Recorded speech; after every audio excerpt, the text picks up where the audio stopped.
लेकिन तुम वहां पहुंची कैसे?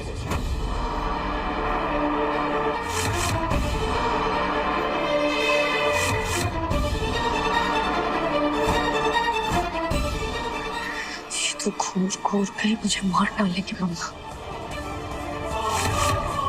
सही कह रही थी, अभी तो हमारे पास भागने का भी मौका नहीं है। क्या हमारा खेल खत्म और पैसा हजम। जिस तरह मोहन ये राधा राधा किए जा रहा है ना, लगता है बिना सुने ही उसकी बात समझ जाएगा।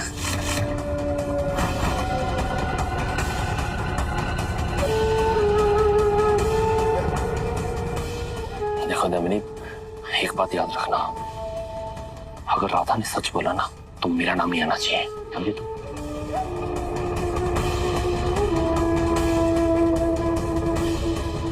इसको अपनी पड़ी है।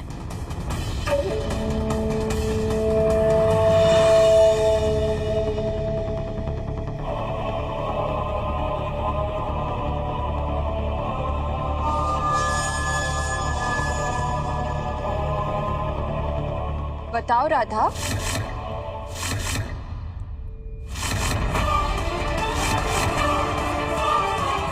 राधा बोलो ना।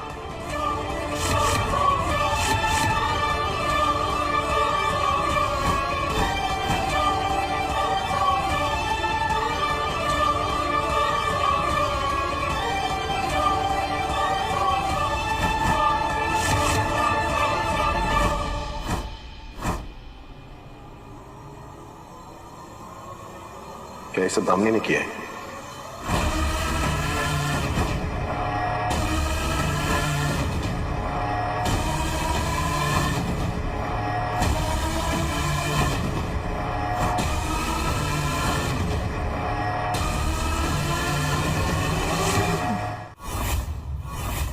हाँ राधा बताओ, बता दो मोहन को कि तुम वहां तक कैसे पहुंची थी।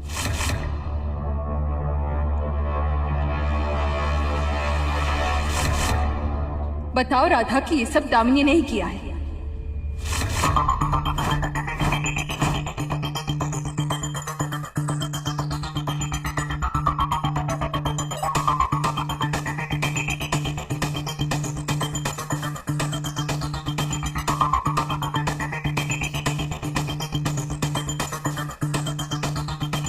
यही सारे फसाद की जड़ है। बताओ राधा। हाँ राधा, यही मौका है, मोहन को सच सच बता दो, इस सब के पीछे इस दामिनी का हाथ है। बाय राधा, इसके बाद कभी भी मत मिलना। नहीं! दामिनी!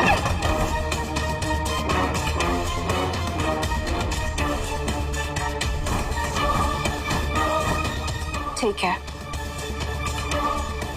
अब हम सब कुछ सच सच बताते हैं।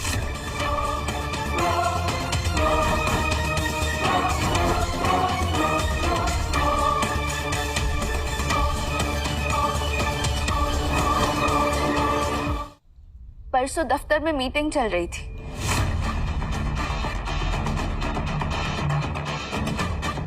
और दामिनी जीजी की ना अचानक तबीयत खराब हो गई। दामिनी?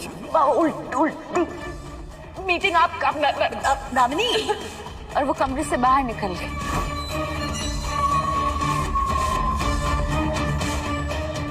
हमें नहीं देखकर शक हुआ और इसलिए हम उनके पीछे पीछे गए। बड़ी मैडम जी, दामिनी मैडम जी को हमारी जरूरत हो सकती है ना, तो हम जाकर उनकी सहायता करते हैं। जी।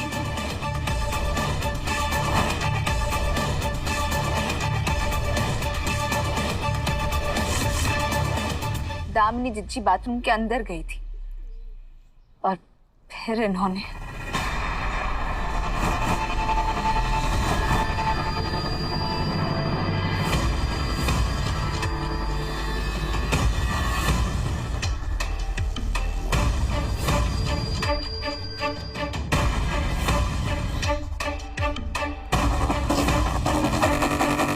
और क्या राधा बोलो।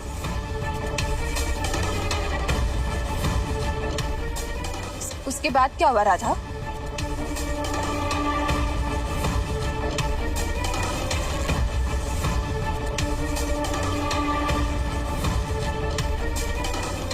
हाँ राधा बता, उसके बाद क्या हुआ था? उसके बाद हम बाथरूम के बाहर दामिनी जीजी का बाहर आने का इंतजार कर रहे थे।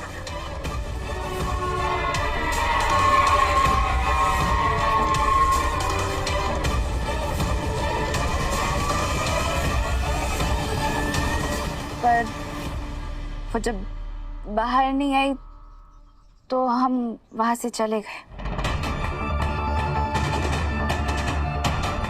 और फिर हम दफ्तर के बाहर चले गए और फिर रिक्शा ढूंढने लगे।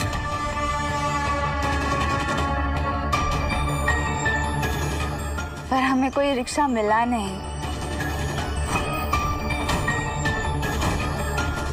और उसके बाद ना अचानक हमें चक्कर आने लगे और फिर हम बेहोश हो गए।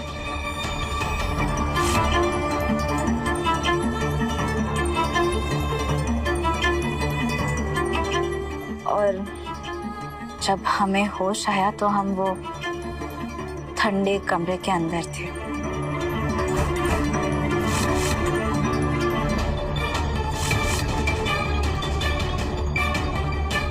ये राधा को क्या हुआ?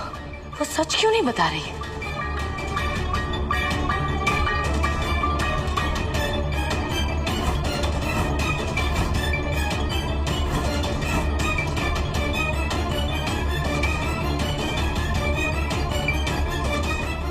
राधा ये सब क्या बोल रही हो तुम? बताओ ना क्या हुआ था?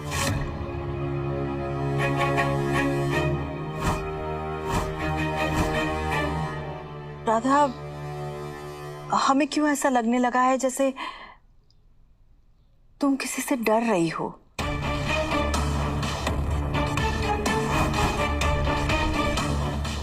बेटा, किसी से डरने की जरूरत नहीं है। सच सच बताओ, क्या हुआ था तुम्हारे साथ?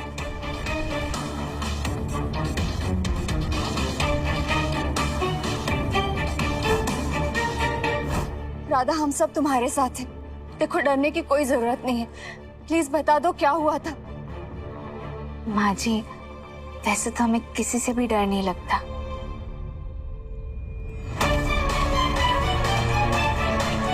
पर हम सच कह रहे हैं। हमें ना उसके बाद कुछ भी याद नहीं है।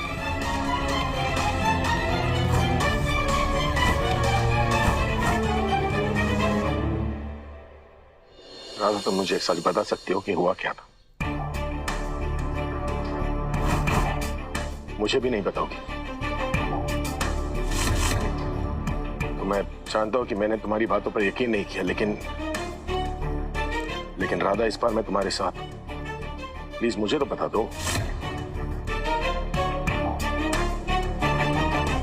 मोहन जी बिल्कुल बता सकते और हम बता भी तो रहे हैं। मोहन, जब उसके पास बोलने के लिए कुछ है ही नहीं तो तुम क्यों उसके पीछे पड़े हो? जब ये कह रही है कि इसे कुछ याद नहीं है तो तुम उसे जबरदस्ती क्यों कर रहे हो मोहन? लग तो ऐसा रहा है कि तुम उसके मुंह से मेरा ही नाम सुनना चाहते हो। दामिनी, मैं राधा से बात कर रहा हूं, कर लो बात।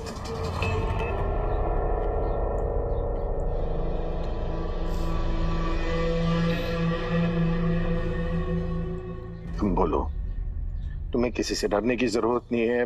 तुम बताओ, हुआ क्या था? हम सच में बोल रहे हैं।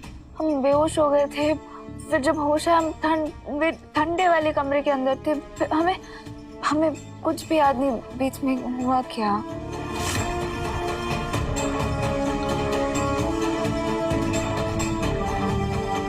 ठीक है ना, तो हम मान लेते तुम्हारी बात, क्योंकि हम जानते हैं कि तुम झूठ नहीं बोले। हमें क्षमा करिएगा मोहन जी, पर ये झूठ हमें बोलना पड़ रहा है एक बहुत बड़ी सच से पर्दा हटाने के लिए। बाकी बिहारी जी भी कहते हैं कि किसी अच्छे काम के लिए झूठ बोलो तो वो 100 सच के बराबर होता है।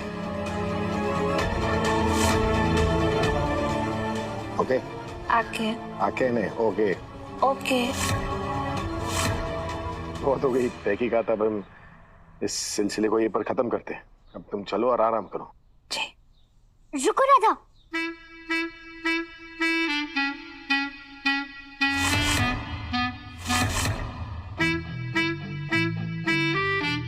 एक स्पेशल बात है जो मुझे तुमसे कहनी है। स्पेशल बात? अरे तुम ऐसे बीच में मत रुकाया करो, दूसरा पैर भी चला जाता है। अरे और कौन सी बात तुम बताओ? वही बात जो तुमने राधा के बारे में हमसे बोली थी।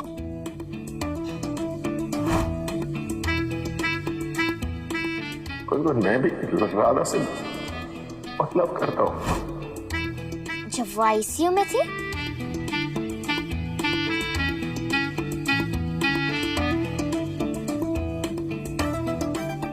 सच? कौन सी बात मोहन जी? ओ हाँ हाँ गुनगुन, बताओ राधा को कौन सी स्पेशल बात? हाँ हाँ बताओ बताओ। हाँ भाई, ये बात तो राधा को पता होनी ही चाहिए। गुनगुन, मोहन से तो कुछ नहीं होगा, तुम ही बोल दो राधा को। ऐसी कौन सी बात है मोहन जी? मुझे खुद नहीं पता कौन सी, पता नहीं क्या। मोहन बोल रहा था। अच्छा वो बात जो तुम बीमार पड़ी थी ना, तो मैं बस बतिया जा रहा था। वो स्लीप ऑफ टंग। स्लीप? छोड़िए, कौन सी बात बतिया रहे थे? हमें भी बताइए, हम मतलब हमसे भी बताइए। राधा, मोहन कह रहा था कि ओए गुनगुन की बच्ची, चुप होए। बस अब अगर किसी ने कुछ बोला ना तो मुझसे बुरा कोई नहीं होगा। अच्छा, अब माँ को धमकी? भाई हम भी राधा की तरह किसी से डरते नहीं है। देखो राधा, बात ये है हमें। प्लीज बात मेरी इच्छा मत कीजिए ना, प्लीज।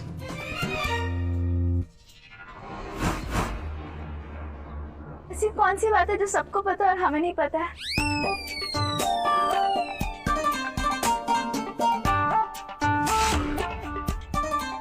अब तो हम सबसे जानकर ही जाएंगे। देखो ना राधा, मोहन के गाल लाल हो चुके हैं। अब तुम खुद ही समझ जाओ।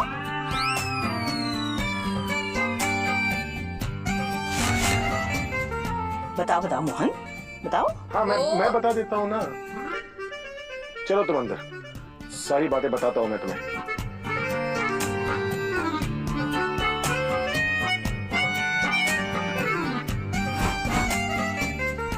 अब बताएंगे? हाँ बिल्कुल। आराम से। अरे पैर ठीक नहीं है ना, वरना गोद में ले जाता। अभी तुम चलो।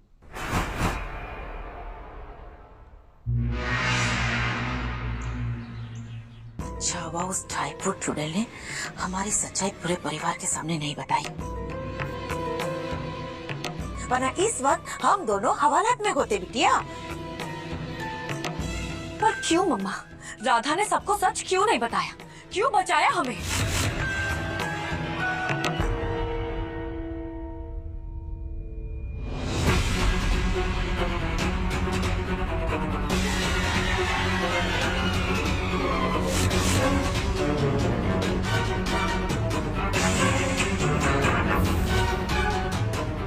माँ,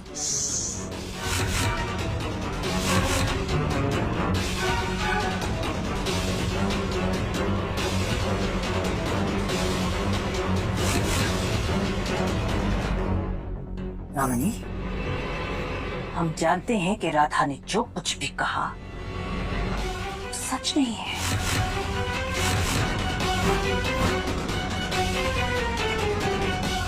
पर हमें पूरा यकीन है कि राधा के साथ जो कुछ भी हुआ है ना, वो सारा तुम्हारा किया गया है।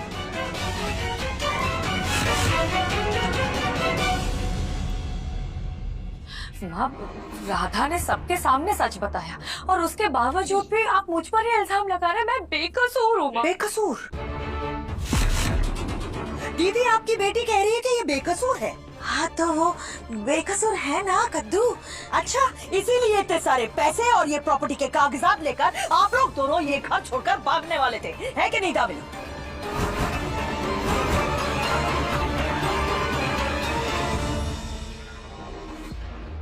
हाँ माँ, हम भागने वाले थे, क्योंकि चाहे सच जो भी हो, राधा ने चाहे जो कुछ भी बोला हो, लेकिन फिर भी आप इल्जाम मुझ पर ही लगाती। पिछले 2 दिनों में मम्मा और मैं बेकसूर होने के बावजूद भी सारे घर वालों ने हम पर ही शक किया है। तो जैसे ही राधा आई ना, मैं बहुत डर गई माँ, क्योंकि मुझे लगा कि राधा भी तो एक मौका नहीं छोड़ती हमें फंसाने का, हमें इस घर से निकलवाने का।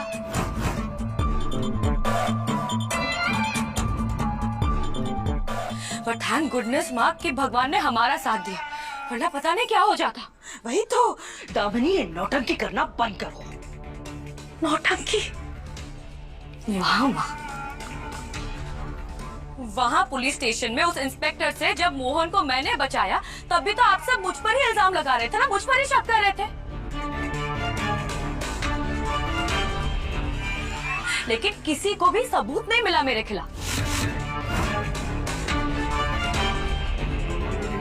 और इतना सब कुछ होने के बाद भी मैं ही गलत। माँ ये झूठ बोल रही है, आप इसके नकली आंसुओं पर बिल्कुल विश्वास मत रखिएगा। हाँ, वैसे एक और बात भी तो है, इस घर में चाहे कुछ भी हो जाए, आपको तो यही लगता है ना कि मैं ही इस घर की सबसे बड़ी विलेन हूँ। इस घर में चाहे जो भी फंसा दो, उसकी जड़ तो मैं ही हूँ ना। तो नहीं हो क्या?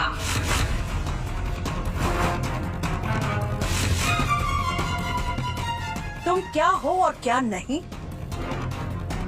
ये हमसे बेहतर कोई नहीं जान सकता। तुमने ये जो कुछ भी किया है ना, उसका अब हमें सिर्फ शक नहीं बल्कि पूरा यकीन है। और जिस दिन ये सच सामने आ गया ना,